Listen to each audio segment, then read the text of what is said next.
La langue des signes est la seule langue qui soit complètement accessible aux personnes sourdes. Mais la langue des signes, c'est ma langue.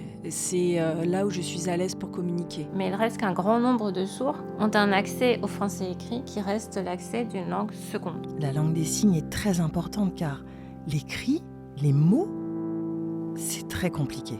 Ça peut être difficile d'aller chez le médecin s'il n'y a pas d'interprète ou de médecin qui connaît la langue des signes.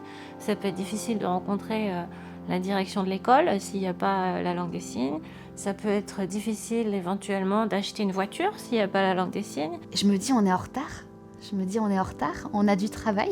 La Bible est quand même un des livres les plus vendus au monde et donc un des livres les plus accessibles entre guillemets. Et la communauté sourde en France n'a pas encore accès à cette Bible.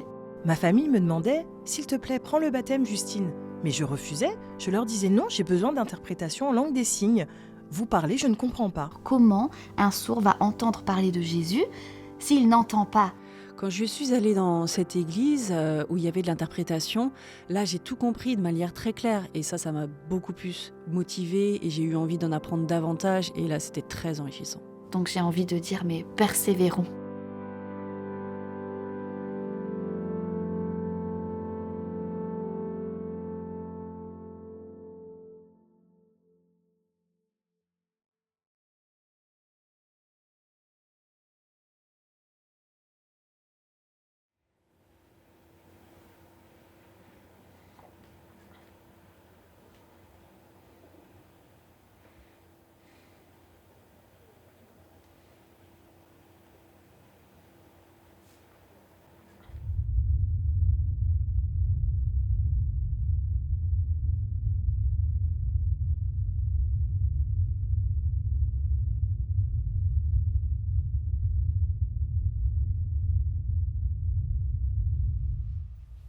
Quand j'étais petite, ça a été dur pour moi. J'étais malheureuse parce que je n'avais pas de langue des signes.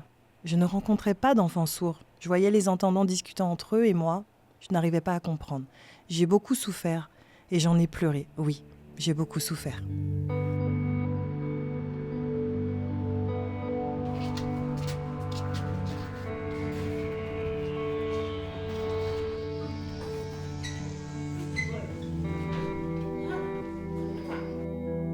Ma langue, c'est la langue des signes.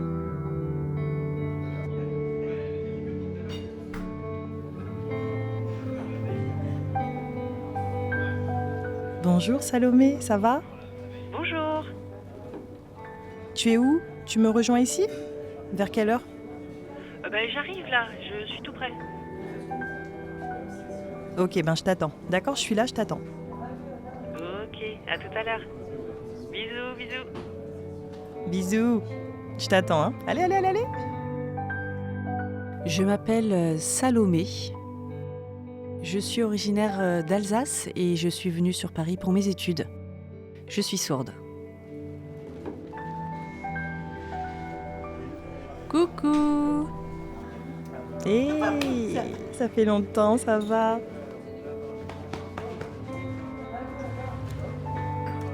T'as pas froid ? Moi, il fait chaud ici, ça va, il fait chaud. Justine, c'est comme ma maman. Ma famille est originaire d'Alsace et moi je vis seule ici. Parfois quand je me sens isolée, Justine en fait, elle me réconforte, on rigole beaucoup ensemble, on se taquine et on se questionne sur plein de choses, on discute sur plein de sujets différents et ça c'est très motivant.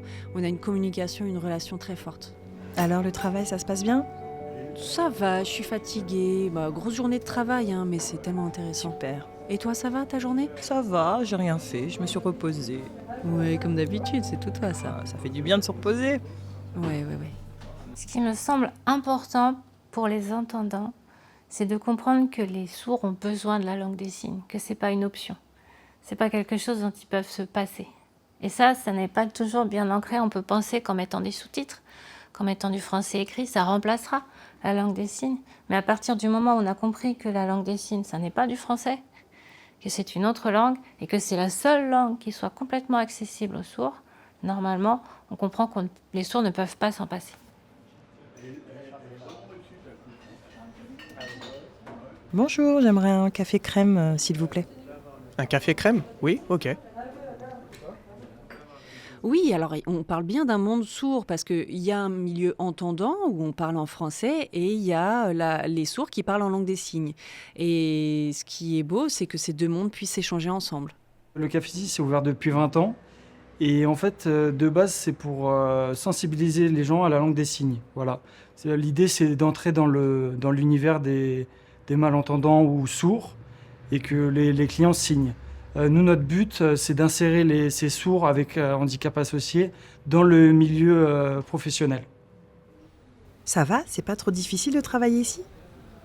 Ah, la vie, ce n'est pas facile. On est très actifs ici. Ah, dès que tu arrives à la maison, alors tu te poses.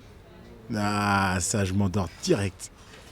Moi, je suis tombé, entre guillemets, amoureux de ce lieu voilà, et des personnes. C'est un milieu que je connaissais pas du tout. Et voilà, c'est des personnes comme vous et moi voilà, qui ont envie. C'est eux qui m'ont déjà appris la langue des signes. Et après, moi, je leur ai transmis, j'ai essayé en tout cas de transmettre mon savoir en restauration. Voilà. Travailler tard le soir, encore ça passe. Mais se lever tôt le matin pour arriver au travail à 8h, ranger, tout préparer. Dans ma famille, il y a sourds et entendants mélangés. Et des fois, je peux me sentir un petit peu isolée, je m'ennuie, c'est difficile de communiquer. Mais au moins, il y a un moyen qui est la langue des signes. En Martinique, dans mon enfance, j'avais pas de langue des signes. J'étais assez isolée, je n'avais pas d'interprète. Arrivée en France, ça a été un bouleversement pour moi. J'ai découvert la langue des signes. Et je me suis dit, ah, tel mot, maman, tel signe, papa, sœur. Oh, j'étais ébahie et j'ai assimilé rapidement. Et je me suis mise à signer. C'est à l'école que j'ai appris. J'ai échangé, c'était très positif, formidable. Ça a été une découverte incroyable. Et à l'adolescence, j'étais à l'aise dans ma langue des signes.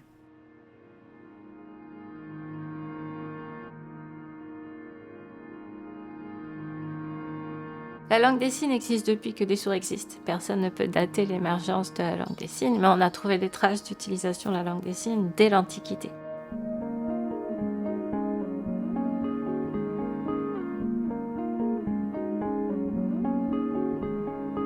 Évidemment, ce n'était pas la langue des signes française telle qu'on l'utilise maintenant, mais c'est une langue des signes qui était utilisée par des sourds.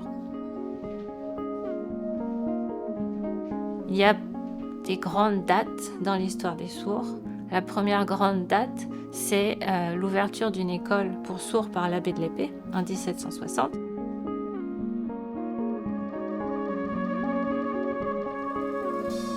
Ça n'était pas le premier professeur pour sourds, il y en a eu d'autres. Ça n'était pas non plus le premier à utiliser la langue des signes dans l'éducation des sourds, mais c'est celui qui l'a le plus fait connaître. C'est celui qui a eu le plus grand nombre d'élèves. Il a eu jusqu'à 70 élèves par an. Et c'est celui qui a contribué à faire connaître au monde entier que les sourds pouvaient être éduqués et qu'ils pouvaient être éduqués grâce à la langue des signes. L'écrit est très important et lorsque j'étais enfant, je ne comprenais pas les mots. En grandissant, la compréhension des mots était toujours difficile, mais grâce à la langue des signes, grâce au sens que j'arrivais à comprendre. J'avais vraiment besoin de traduction en langue des signes. Quand je lisais seule, je ne comprenais pas. Je ne comprenais pas le sens des mots. Le, la, du, dans des phrases, c'était un non-sens.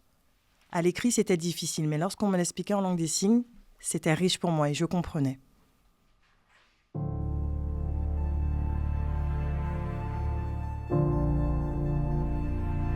À la mort de l'abbé de l'Épée, l'Institution nationale des sourds-muets de Paris, c'était son nom à l'époque, a été créée en 1791. Et au départ, l'enseignement qui a été mis en œuvre pour les enfants sourds prenait la suite de l'enseignement de l'abbé de l'Épée. On appelait ça la méthode gestuelle. Mais tout au long du 19e siècle, avec le développement de l'idée de progrès, une autre méthode a pris de l'ampleur, une méthode qu'on appelle l'oralisme, qui consiste en fait à vouloir faire parler les sourds la langue nationale, en l'occurrence le français. En 1880 a eu lieu le congrès de Milan qui a réuni des pédagogues oralistes qui ont décidé que la meilleure méthode d'apprentissage pour les sourds était la méthode qu'ils ont appelée orale pure, c'est-à-dire sans aucune langue des signes. À la suite du congrès de Milan, le gouvernement français a décidé de suivre la réforme adoptée à Milan. Et donc, les écoles pour sourds sont progressivement passées toutes à ce qu'on appelle l'oralisme exclusif. Les enfants étaient instruits à la parole, par la parole. Il n'y avait pas du tout de langue des signes. On leur interdisait d'utiliser la langue des signes. Ils apprenaient à parler le français et ils apprenaient toutes les matières en français. Donc vous imaginez bien si vous vous mettez à la place d'une personne sourde, si je peux me permettre de faire ça. Imaginez toute une instruction complète comme cela.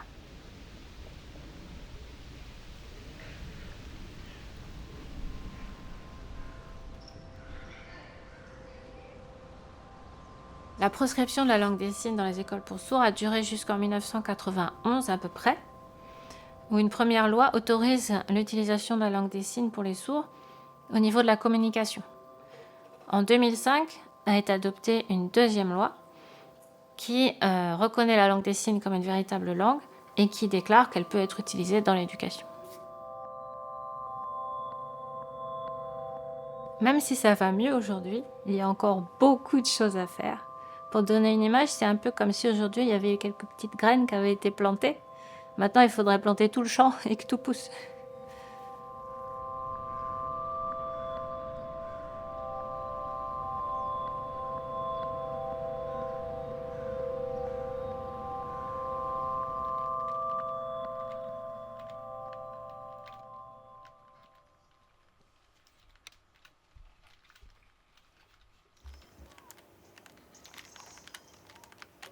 Je suis le fils de Justine. Mes deux parents sont sourds et j'ai beaucoup utilisé la langue des signes pour communiquer avec eux. Tu fais quoi? Je joue un peu.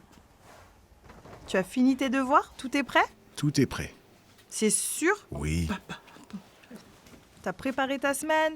Tu t'as avancé dans tes devoirs? Oui. Tout est prêt? Ouais, j'ai tout fait.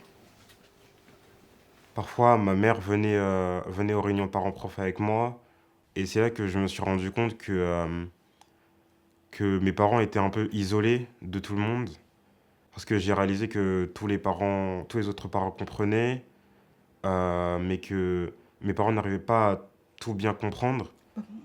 Et là, tu fais quoi? Je joue, c'est tout. Mais tu joues à quoi exactement? Oh, je joue. Laisse-moi voir.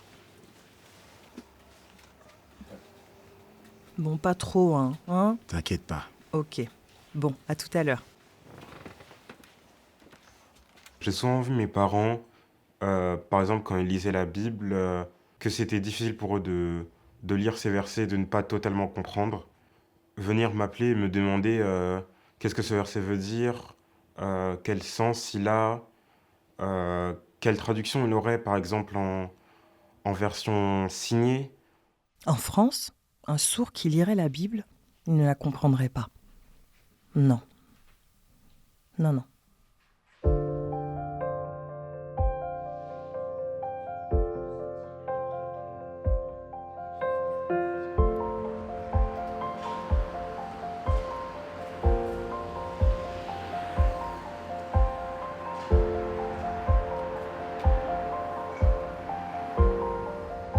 Il y a longtemps, lorsque j'étais enfant, je devais avoir 8 ans à peu près. On a été avec ma famille à l'église, j'étais contente, très contente. Mais malheureusement, je n'ai rien compris. On m'a donné la Bible, j'ai rien compris. Je me suis demandé, mais qu'est-ce que c'est? Je comprends pas ce qui se passe. Je voyais Jésus sur une croix. Ça me posait question. Je comprends pas ce qu'il fait sur une croix. Si on prend la Bible, qui est le livre le plus vendu et le plus traduit au monde, à l'heure actuelle, il n'est pas encore traduit dans son intégralité. Seules quelques parties ont été traduites. Donc les sourds n'y ont accès que par la langue écrite.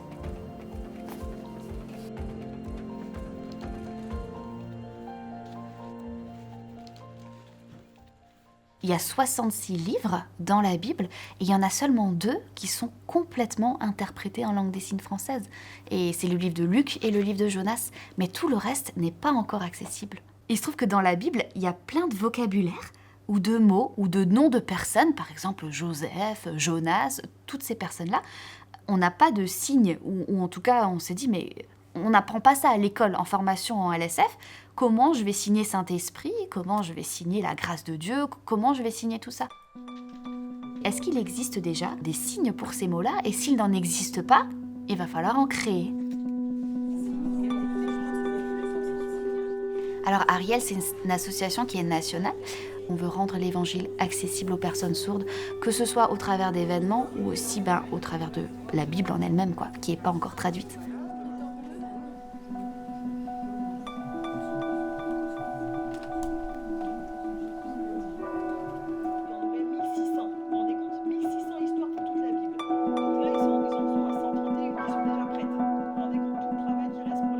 Le premier objectif, c'est de sensibiliser les églises au fait qu'il y a plein de sourds en France qui n'ont pas forcément accès à l'église et que l'église n'est pas forcément encore équipée ou encore prête pour accueillir des sourds, mais beaucoup le souhaitent. Et c'est là qu'on intervient pour des temps de sensibilisation et parfois des temps de formation aussi.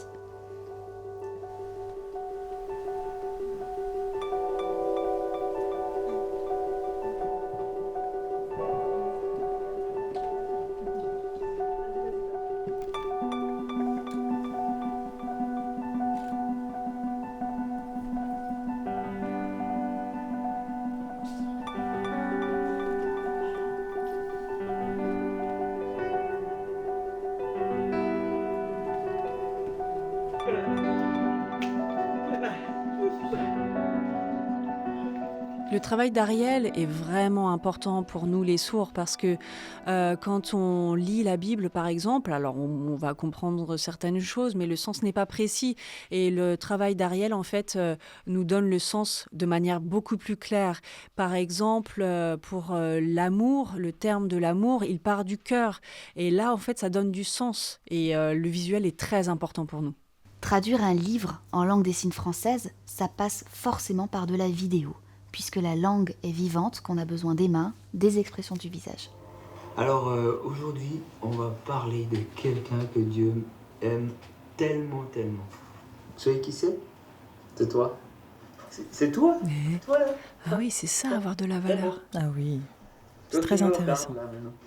Mais voilà, il faut rentrer dans le monde du travail, il faut rentrer dans une école, et puis il faut être bien en ordre, bien serré, tu vois, comme ça, et puis il faut pas sortir des clous, quoi. Il faut vraiment... Travailler sur la traduction de la Bible, c'est un travail, je pense qu'on mesure même pas encore le temps que ça va prendre, l'énergie que ça va prendre.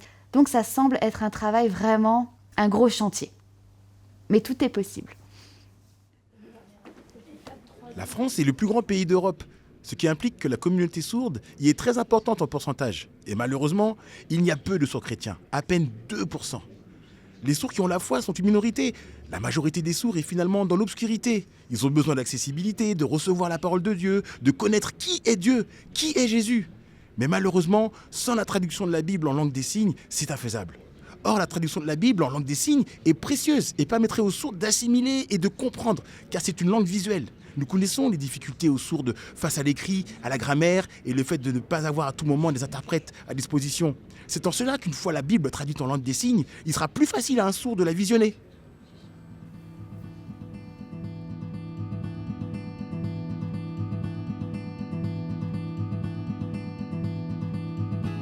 Je viens de Dijon et dans mon église, il n'y a pas encore forcément de sourds qui viennent. Mais justement, c'est aussi le but de cette association. Lorsqu'on intègre aussi l'association, c'est pour aussi savoir comment rencontrer d'autres sourds et comment avoir un peu les clés pour pouvoir les amener aussi à l'église et voilà, faire une ouverture aussi dans nos églises.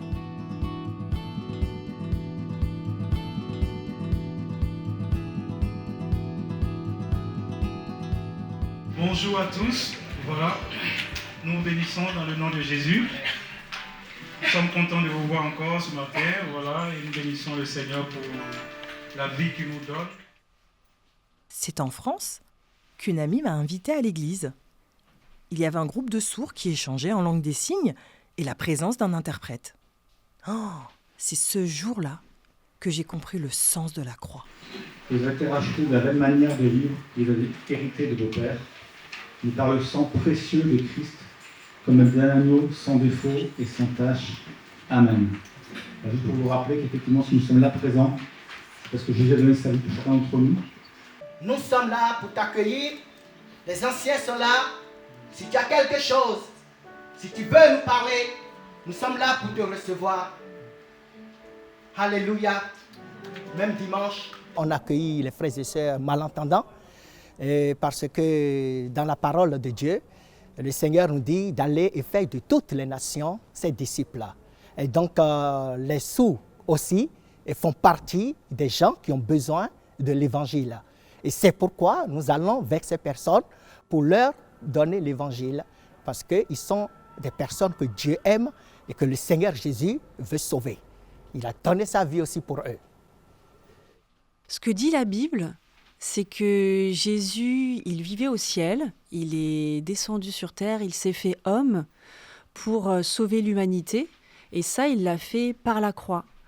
Il a été sur ce chemin jusqu'au bout, il est mort sur la croix, 3 jours ensuite, il est ressuscité pour nous sauver de nos péchés, il a porté tout ce péché sur lui, il est monté au ciel et il nous a donné le Saint-Esprit pour que nous les chrétiens, on puisse l'avoir en nous et avancer avec le Seigneur Jésus en nous.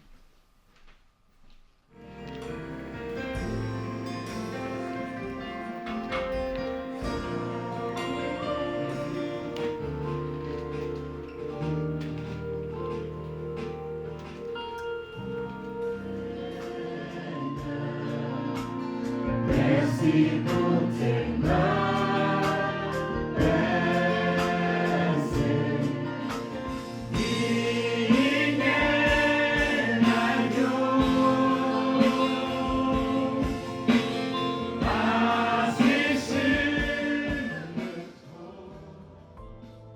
En fait, je voyais souvent les entendants chanter dans l'église et je me disais en tant que sourde, moi aussi j'ai envie de chanter, j'ai envie de chansigner, mais je ne sais pas comment faire. J'aime le chant, mais les mots, le sens des mots, je ne le comprends pas. Alors j'ai bataillé, j'ai demandé qu'on m'explique. Et après explication, j'ai compris et j'ai pu développer moi-même le chant-signe.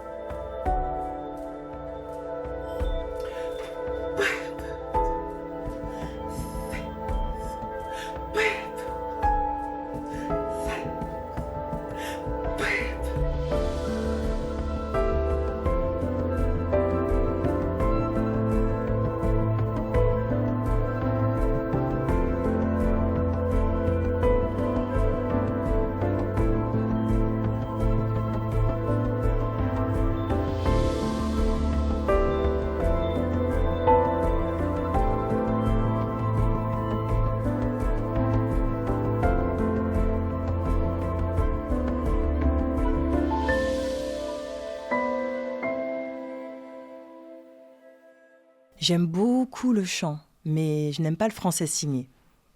Et si on a des textes, les retranscrire pour les sourds en suivant les mots, ils ne vont pas comprendre. Par contre, avec la langue des signes, ils peuvent saisir le sens.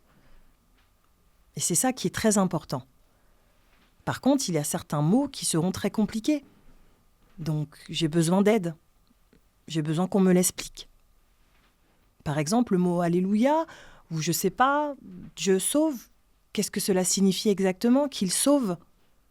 Comment le signer? Par exemple, le salut. Le salut, c'est pas coucou, c'est être sauvé. Et c'est ça qui est important, le sens des mots. Et une fois qu'on me l'explique, j'arrive à chansigner naturellement avec l'aide du Saint-Esprit.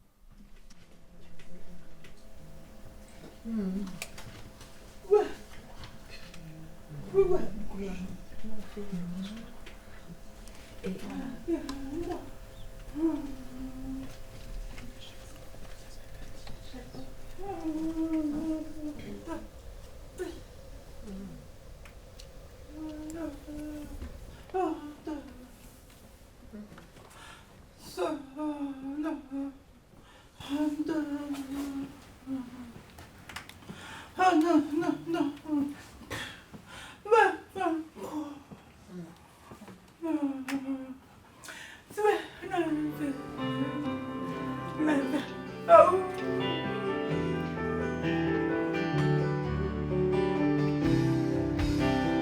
Son besoin d'être aimé, d'un amour sans limite,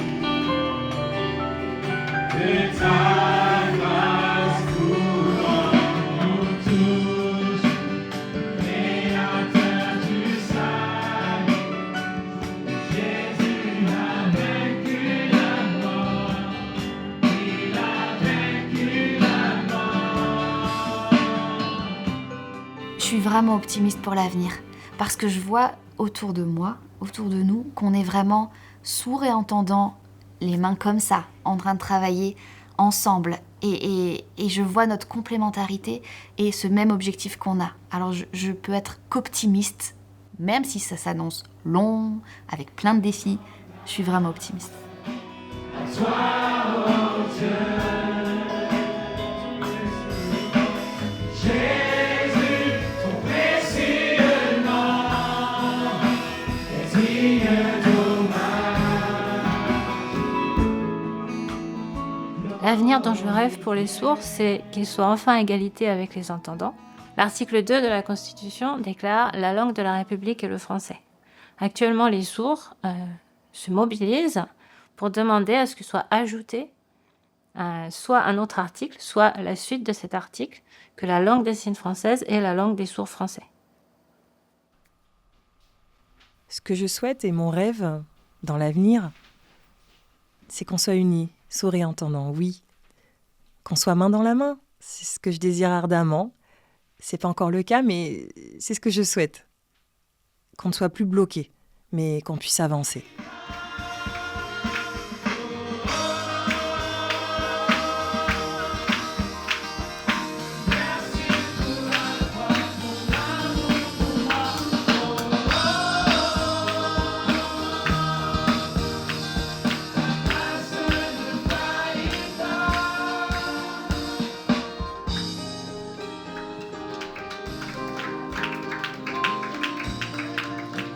Je suis très fier que la langue des signes soit ma langue maternelle.